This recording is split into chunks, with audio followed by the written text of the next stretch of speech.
So, because I'm assuming I got some type of sinus infection, sinus cold, wasn't really able to do as many videos as I wanted to over the weekend, especially addressing probably one of the most, I don't even think it's viewed, I think people just look for the title and decide that they're just going to comment idiotic comments on it. But I was just thinking to myself as I was dropping my boys off,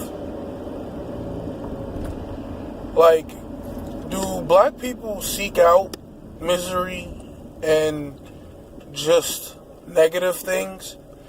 Because I was thinking to myself, I wonder if I change the title to my video from why I will avoid black women from now on to why I will only deal with black women from now on, I wonder if it would get the same amount of views or people commenting.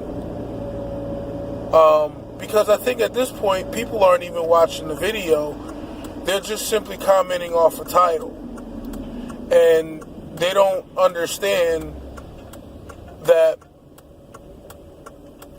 I'm not talking about all, but because I use the term or the words black women, they assume I'm talking about all, because for them, black women are all-encompassing.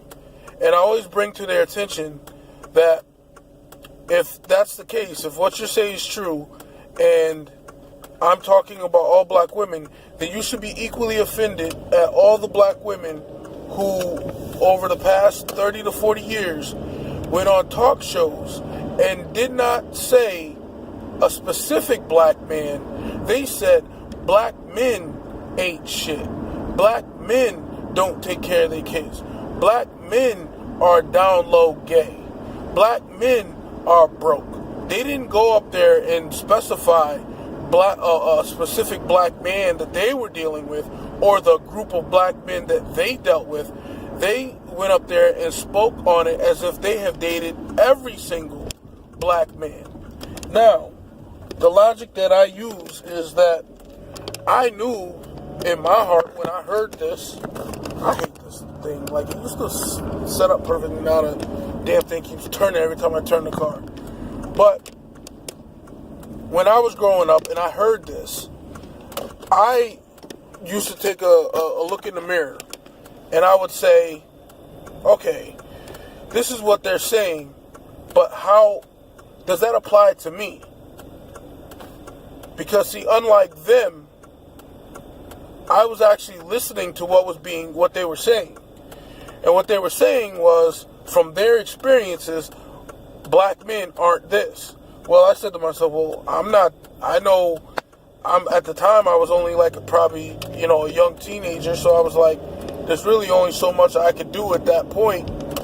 But when I got my first job, I had a black girlfriend at the time, and all I did was, I worked at Burger King, so all I did was bring her food. I brought my mom food. All I did was bring black women food. I brought my girlfriend's mom food. I brought my girlfriend food. I brought my mom food. Like, everybody got food off of me working at Burger King. Because I got a discount so I could get a bunch of shit and it'd be cheap. So, the funny thing about it is that I knew I didn't exhibit what they were talking about. So there was no social media back in those days, but I didn't write the Sally Jessy Raphael show or the Ricky Lake show or the Jenny Jones show. I didn't take the time to write a letter and complain about the black women that they had on there. Because I was like, clearly they're not messing with the right type of dude, because I know I'm not that kind of dude. So why is it that in my video, and I know why it is, but I'm just putting forth the logic. Why is it that in my video they can't read between the lines? Why is it that they can't say to themselves, do an honest assessment and say, yeah, this brother ain't talking about me. You know? And the thing about it is I've had maybe about 5 black women come on the post and actually be very respectful. And I actually went out of my way to be extra respectful back to them in response and thank them for their comment. Because majority of these black women are just straight up assholes. And they would just, all they would do is just talk about my aesthetics instead of talking about what I was talking about or bringing up in the video. So my question is that we go around as a people and profess that it's white supremacy that's holding us down, that's making us nuts, that's affecting us mentally. The PTSD that's being passed down from the previous generations that were enslaved. Though none of us saw any of this, we all suffer from it. And I ask you, I would beg to ask the question: if that is the case,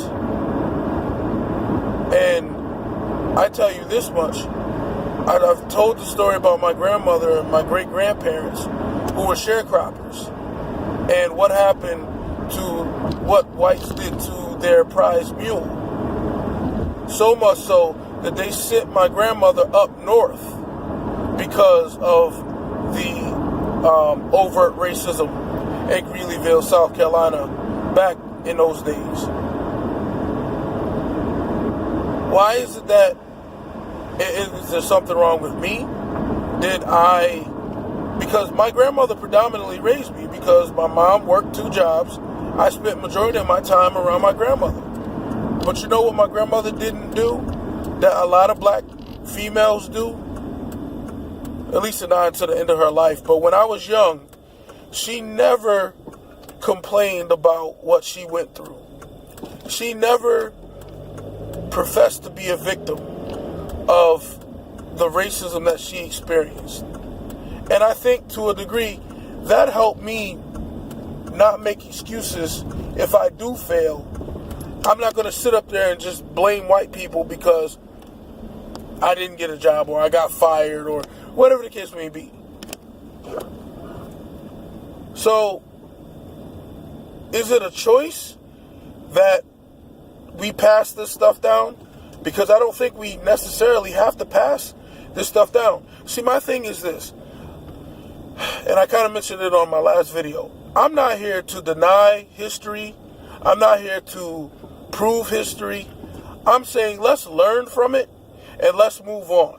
Yes, let's learn about the transatlantic slave trade. But before that, let's learn about the trans-Saharan desert slave trade by the Arabs. A lot of you blacks claim Islam.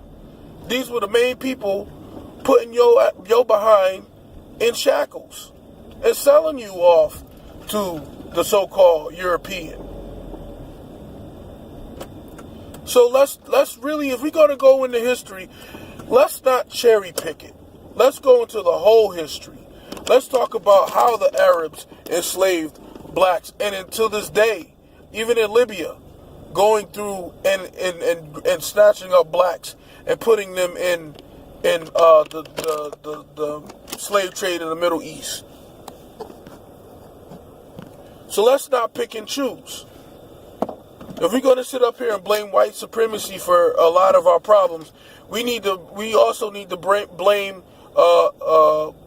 Arab complicity, because they were complicit in the whole thing. They started the whole thing. It originated with them, the whole thing. The Europeans just got in on the deal later in the game. But you hear a lot of these Islamic Muslim dudes, they never call that out. They never even talk about it. They never speak above a whisper about it. And the fact of the matter is, there could never have been a transatlantic slave trade without the Sahara Desert slave trade. Period, the end. But nobody talks about that. No one talks about Arab supremacy, because Arabs aren't really running the world, or at least have the domination in the world like Europeans do. So it's easier to blame the bully on the street than it is to blame the originator who helped the bully get on the street. And that's the problem with black folks. We like to cut down the weed, but we don't want to address why the weed was in the garden in the first place, or how the weed got in the garden in the first place. We never want to take a look at what did we do to ourselves to get us in certain situations. People always get at me and get pissed off at me because I said Kanye West has a point to a degree. Maybe the first couple generations were so overwhelmed and so traumatized that they couldn't fight their way out of slavery or even have a desire. But after you've been in it for a while, at what point do you say enough is enough? I grew up in this system. If I have children, I don't want them to grow up in this system. It's like it's so similar to what black people do today. They complain about the system, the government, the white people running the government, but they don't do nothing or try to come up with a strategy to remedy the plan of those that are running the government. They don't try to set up their own government and govern our own people. So we don't have to worry about what local precincts do, what the state, local, and federal law officials do. We have our own law officials. And we monitor our own communities. If it's that big of a deal. So if slavery was that big of a deal to majority of the blacks that claimed that slavery was so bad and horrible, why didn't the people at that point in time decide to say, look, I'm getting whooped. They done took my wife from me. They done took my children from me. They done took everything from me. I literally have nothing else to live for. I might as well fight back. Because they make the slave trade seem, they show you all these horrid, vivid pictures of violence being perpetrated from whites onto blacks. So at what point in time did the blacks, then there was a lot of slave rebellions, a lot of them that are not talked about. But at the end of the day, why don't we talk about them? We should be trying to focus on those that rebelled as opposed to those that compelled or complied. But it's like we want the victimhood. We need the victimhood. We seek out the negativity. We seek out the video that says why I will avoid black women from now on, as opposed to seeking a video that says why I will only date or why I will only love black women from now on. We don't look for that. We look for the negativity because we thrive in negativity. And that's a mentality thing. You got to change the mind in order to change the body. If the mind doesn't change, then the mind will continue to keep doing the same thing and keep putting the body through the same strenuous, stressful situations that it's always been in. Because the person is not doing anything to change their outcome. So that's all I really wanted to talk about and bring up. Why is it that we only seek out negative things? Things that make us get mad and angry, as opposed to seeking out things that make us happy and joyful. As I get older, I realize I spent a large portion of my youth so angry, so pissed off at everybody. Blacks, whites, Hispanic. I was just angry with the world.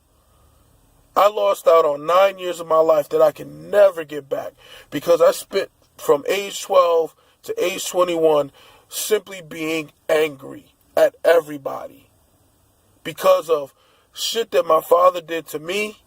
I took it out on, I wanted the whole world to suffer because of what a person did to me.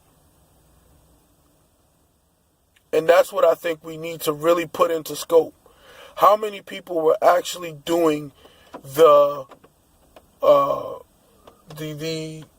vicious, violent assaults on blacks as opposed to those who were just complicit or those who were just too scared to speak out. Because let me tell you something, and I'm going to end this video on this note because it's gone long enough. People always talk about why black people got the no snitch policy. The same reason why white people, to a point, were complicit into the treatment, the ill treatment of blacks in this country. Because they were scared that if they spoke up against these wild few who are the loudest, squeakiest wheel, they felt like they would get some type of repercussion. Just like why blacks don't snitch on the drug dealer, why blacks don't snitch on the thug or the murderer or the gangster or the killer, because they know there's repercussions that come with that. But blacks don't want to give other people that same out. But they want to sit up there and claim that that's why they don't snitch to the police, because the police don't do nothing. And then if they do snitch, they just come back and get killed. Well, maybe those whites who didn't like slavery for a time, before they went to war, over the right to have slavery, it wasn't over slavery, it was over the right to have the states' rights. Whether you like it or not, that's what it was about. The Civil War was about. So before they went to the Civil War over their right to enslave someone, maybe, just maybe, there was a bunch of people who were too scared to step up and speak out against the ills that they were seeing, even though they may have not liked the ills that they were seeing. Just a thought.